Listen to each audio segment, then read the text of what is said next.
तो दोस्तों Avengers end game में फैंस ब्लैक विडो और टोनी स्टार्क का सेक्रीफाइस देखे थे, लेकिन अचानक उन्हें एक और झटका लगा जो कि था स्टीव रॉजर्स का टाइम ट्रेवल करके ओल्ड हो जाना। यानी दोस्तों अब यहाँ पे एक साथ 3 ओरिजिनल एवेंजर्स चले गए थे। इसका मतलब ये कि एवेंजर्स टीम खत्म हो गई थी, लेकिन अब हम लोग को यहाँ पे आके पहले एपिसोड में डिक्लेयर कर दिया जाता है कि स्टीव रॉजर्स खत्म हो गए हैं, वो हमारे बीच नहीं है। लेकिन क्या होता अगर वो अब भी जिंदा होते, तो उस हिसाब से क्या ये टीवी सीरीज आती, और अगर ऐसा होता भी तो स्टोरी क्या होती, आज सब हम लोग डिस्कस करेंगे। तो दोस्तों कंप्लीट वीडियो को स्टार्ट करने से पहले आप लोग कर दीजिए वीडियो को लाइक और कमेंट करके ये बताइए कि आपको कौन सा टीम अप ज़्यादा अच्छा लगता है, आयरन मैन और कैप्टन अमेरिका का या फिर थॉर और हल्क का। साथ ही साथ जो लोग मेरे चैनल पर नए आए, मेरे चैनल को सब्सक्राइब करके हमारी कॉमिक बुक टॉक्स फैमिली का हिस्सा बन जाए। तो दोस्तों हम लोग शुरुआत करते हैं। यहाँ पे दोस्तों अगर मान लीजिए ओल्ड स्टीव रॉजर्स जिंदा होते तो फैल्कन को गाइड करते, विंटर सोल्जर का यहाँ पे जो डिप्रेशन है उसे दूर करते, और शायद नया कैप्टन अमेरिका कभी नहीं बनता, क्योंकि जैसे ही फैल्कन वो शील्ड डोनेट करना चाहता, यहाँ पे और स्टीव उन्हें समझा देते कि शील्ड कितनी ज़्यादा ज़रूरी है और इससे वो आदमी क्या कर सकता है। लेकिन यहाँ पर वो है नहीं, इसलिए ये सब हो गया। लेकिन दोस्तों अगर मान लीजिए नया कैप्टन अमेरिका कभी बनता ही नहीं, लेकिन तब भी 7 सुपर सोल्जर अभी भी घूम रहे हैं और पावर ब्रोकर भी है जिनके पास वो सब सीरम है। यहाँ पे अभी भी उन सबको गाइड की जरूरत पड़ती जो कि वो ये काम करते।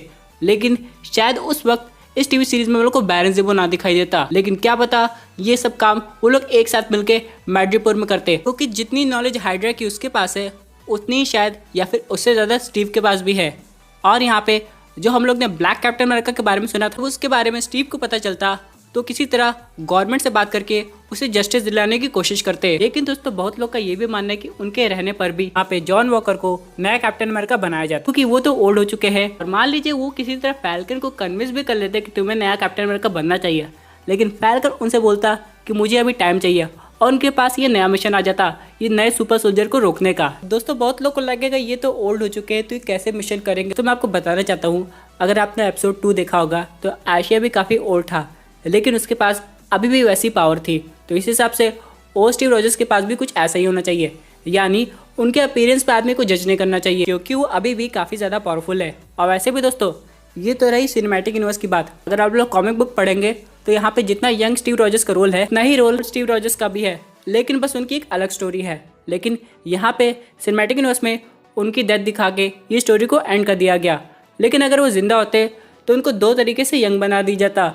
एक तो पहला टेक्निकली पॉसिबल है, लेकिन अब क्या पता उसका फॉर्मूला प्रोफेसर हल्क के पास ना हो, जो कि ये था जिस वक्त स्कॉट लैंग उस टाइम मशीन में गया था वो समय के आर पार नहीं जा रहा था, बल्कि टाइम उसके आर पार जा रहा था। तो इस हिसाब से हम लोग ओ स्टीव रॉजर्स को वापस यंग कर सकते थे अगर उनकी विल होती तो। लेकिन दोस्तों इन सब के अलावा यहाँ पे एक और चीज़ है जो कि है इटर्नल्स।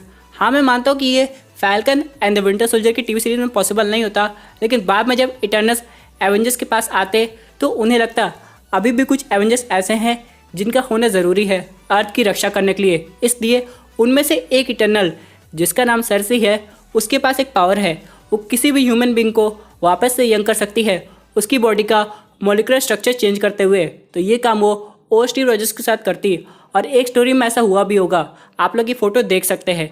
यहाँ पे कैप्टन अमेरिका को एक मिशन में जाना था जहाँ पे उन्हें मिलिट्री के साथ थोड़ा और घुलना मिलना था, इसलिए उन्हें और यंग दिखना था, और तभी सर्सी ने उसे कुछ समय के लिए यंग बना दिया। लेकिन दोस्तों ये काम सर्सी लंबे समय तक कर सकती है, यानी अगर वो चाहे तो कैप्टन अमेरिका को हमेशा के लिए भी यंग बना सकती है। लेकिन अब तो कैप्टन अमेरिका है नहीं, तो हमें नहीं लगता कि कोई इटर्नल के पास ऐसी पावर होगी जो मरे हुए आदमी को फिर से रिवाइव कर ले, नहीं तो ऐसे टोनी स्टार्क और स्टीव रॉजर्स दोनों जिंदा हो जाते। और वैसे भी दोस्तों उनके जिंदा रहने पे हम लोग को एक और राज का पता चलता जो कि अभी तक सिनेमैटिक यूनिवर्स में रिवील नहीं हुआ, जो कि है कैप्टन अमेरिका के बच्चे। जी हाँ दोस्तों, यहाँ पर अगर हम लोग ध्यान देंगे तो टाइम ट्रेवल करके वो पैगी कार्टर के साथ रहते हैं, और यहाँ पे हो सकता है उनके बच्चे भी आगे हुए हों और उनके पास भी कैप्टन अमेरिका जैसी पावर होगी। लेकिन अभी तक हम लोग ने 3 एपिसोड देखा है और 3 बाकी है, ऐसा अभी कुछ रिवील नहीं हुआ है। तो उम्मीद की जा सकती है आगे जाके हम लोग को ये बात पता चले, क्योंकि दोस्तों ये बहुत इंपॉर्टेंट भी है। जैसे आप लोग जानते हैं कि ये एवेंजर्स मूवी बन रही है, तो यहाँ पे उनके बच्चे भी काम आते हैं इस मूवी में। लेकिन दोस्तों इससे भी ज़्यादा इम्पोर्टेंट एक चीज़ और है, जो कि है रेड स्कल का वापस आना। आप लोग को याद है वोरबीर एक जगह है जहाँ पे उसे भेजा गया था, और उसका काम था सोल स्टोन की हिफाजत करना, और जैसे वो स्टोन चला जाता है वो वहाँ से आज़ाद हो जाता है। लेकिन सबसे इम्पोर्टेंट क्वेश्चन ये आता है वो आज़ाद होकर जाएगा कहाँ, क्या वो वापस टाइम ट्रेवल करके उसी समय में चला जाएगा जिस समय वो टेसरैक्ट लेके टेलीपोर्ट हुआ था उस जगह, या फिर 2023 की टाइमलाइन में आ गया हो। लेकिन अगर हम ध्यान दें तो रेड स्कल को 2018 में ही आ जाना चाहिए था। जैसे कि अगर हम लोग बात करें एवेंजर्स इन्फिनिटी वॉर की, तो यहाँ पे थेनोस ने इन्फिनिटी स्टोन 2018 में हासिल कर लिया था। उसके बाद 5 ईयर्स के बाद जो टाइम गैप हुआ था, वहाँ पे जो एवेंजर्स थे वो अलग अलग टाइमलाइन से इन्फिनिटी स्टोन्स इकट्ठा कर रहे थे। तो इस हिसाब से जो 2014 का सोल स्टोन था जिसे कैप्टन अमेरिका ने रिटर्न कर दिया, वो तो एक अलग टाइमलाइन है। लेकिन अगर हम लोग करंट मार्वल सिनेमैटिक यूनिवर्स की टाइमलाइन देखें, जिसमें अभी ये टीवी सीरीज चल रही है, उस टाइमलाइन के अकॉर्डिंग रेड स्कल 5 ईयर्स पहले ही आज़ाद हो गया है। इसका मतलब ये है कि वो 5 साल तक कर क्या रहा था और अभी अपीयर क्यों नहीं हुआ। क्योंकि दोस्तों ये एक बहुत इंपॉर्टेंट इशू है जो कि आगे देखना पड़ेगा। और यहाँ पे अगर वो वापस अर्थ पे आता है तो हाइड्रा को बनाने की कोशिश ज़रूर करेगा, क्योंकि वो और कहीं जा ही नहीं सकता है और उसे सब कुछ याद भी आ सकता है कि वो क्या था, उसका मिशन क्या था। तो यहाँ पे स्टीव रॉजर्स की हम लोग को बहुत ज़रूरत पड़ती है। क्योंकि दोस्तों अगर हम लोग बात करें मल्टीवर्स की, तो यहाँ पे भले मार्वल सिनेमैटिक यूनिवर्स में हम लोग को अल्टरनेट रियलिटी के कई सुपर हीरो दिखाई देंगे। वहाँ पे कैप्टन अमेरिका भी होंगे, आयरन मैन भी होंगे, थॉर, हॉकाई, हल्क सब लोग होंगे। लेकिन दोस्तों इन सब के अलावा जो मार्वल्स की मेन टाइमलाइन है उसमें भी अगर कुछ हीरो पहले मौजूद रहते जो कि भले ओल्ड हो गए हो, लेकिन उनका एक्सपीरियंस काम आता है एवेंजर्स को बनाने के लिए, तो काफ़ी अच्छा रहता। इसलिए दोस्तों हम लोग को ओल्ड कैप्टन अमेरिका की बहुत ज़रूरत थी। और वैसे भी दोस्तों यहाँ पे ये सीरीज़ काफ़ी आगे तक बढ़ सकती है, इसका सीजन 2 भी आ सकता है, क्योंकि इनके पास ऐसे कई मिशन आएंगे। तो इसलिए यहाँ पे बकी और सैम को हमेशा स्टीव रॉजर्स की ज़रूरत पड़ती। इसलिए आप लोग से मैं पूछना चाहता हूँ, आप लोग को क्या लगता है, क्या आप स्टीव रॉजर्स को देखना चाहते हैं कि आपके हिसाब से ये बिल्कुल सही हुआ कि वो चले गए? आप लोग ज़रूर बताइएगा। वैसे दोस्तों इस सब के अलावा एक और अपडेट आ रही है, ये बता रहे कि जब बैरन ज़ीमो का काम हो जाएगा तो वो चला जाएगा थंडरबोल्ट रोज के पास, जहाँ वो उसे रिक्रूट करके अपनी एक अलग टीम बनाएगा जिसका नाम होगा थंडरबोल्ट्स। अब इस टीम में दोस्तों अगर हम लोग ध्यान देंगे, कॉमिक बुक के अकॉर्डिंग वेनम भी है, डेडपूल भी है और वुल्वरीन का बेटा डेकन भी है। लेकिन यहाँ पे बिल्कुल कॉमिक एक्यूरेट स्टोरी लाइन नहीं हो सकती और ऐसी टीम भी नहीं होगी। इसलिए मेरे हिसाब से अगर हम लोग थंडरबोल्ट्स को ध्यान से देखें तो यहाँ पे जनरल रॉस की टीम में अबोमिनेशन, लीडर, बैरन ज़ीमो और बाकी कई कैरेक्टर्स आ सकते हैं इंक्लूडिंग डेडपूल। और यहाँ पे वो अपनी एक इविल टीम बना के लोगों को कंट्रोल करेगा। लेकिन थंडरबोल्ट्स के अकॉर्डिंग वो टीम बिल्कुल भी इविल नहीं है, बल्कि वो तो एवेंजर्स का रिप्लेसमेंट है।